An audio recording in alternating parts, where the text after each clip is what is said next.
দেখো বেলে মাছের ঝাল করেছি, ছোট ছোট বেলে মাছ সর্ষে বাটা দিয়ে ঝাল করেছি, ধনে পাতা দিয়ে দিয়েছি। আর এদিকে করেছি লাল শাক ভাজা। ঠিক আছে বন্ধুরা, দেখতে পেয়েছ আজকে রান্না আমার। আর একটা দেখো রান্না আজকে।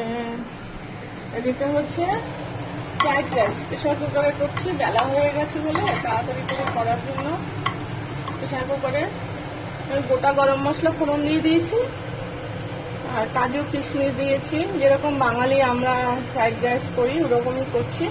এদিকে গরম জল করে রেখে দিয়েছি, আর একটু চালটা ভাজা ভাজা হবে। নুন, মিষ্টি, গোলমরিচের গুঁড়ো সব দিয়ে দিয়েছি, দিয়ে এবার ভাজবো একটু ভালো করে।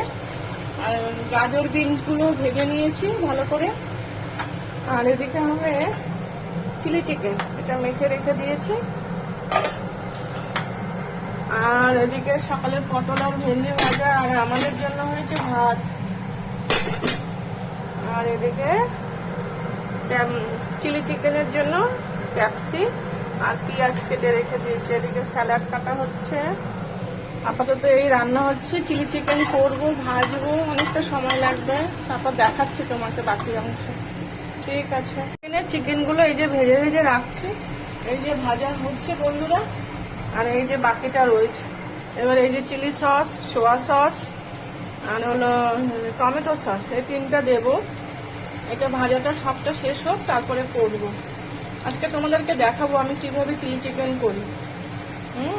ঠিক আছে, দেখতে থাকো। প্রেসার কুকারে ফ্রাইড রাইস দেখো কত সুন্দর হয়েছে, ঝুরঝুরে একেবারে। এটা যেহেতু এখন গরম একদম, এটা ঠান্ডা হলে আরো ঝুরঝুরে হয়ে যাবে। একদম ঠিকঠাক হয়েছে, সুন্দর হয়েছে। চিলি চিকেনটা করবো, যে চিকেন ভাজা যে তেলটা রয়েছে সেই তেলটার ভেতরে আমি এই যে সব কাটা যে রয়েছে এগুলো সব দিয়ে দেবো, বুঝেছো বন্ধুরা। দিয়ে একটু সতেজ মতো করবো। তোমরা তো সবটা জানো কি করে কি করে। আগে পেঁয়াজগুলো দিয়ে দিই, আমি ক্যাপসিতে বেশি সময় লাগে না।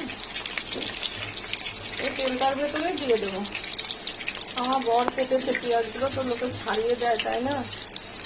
পুরো বেলা হয়ে গেছে গো, এখনো রান্না শেষ হয়নি। কখন স্নান হবে, কখন করবো।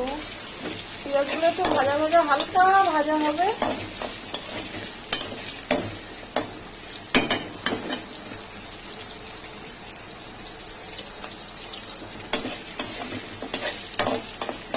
ওই যে সব চিকেনগুলো ভেজে রেখে দিয়েছি।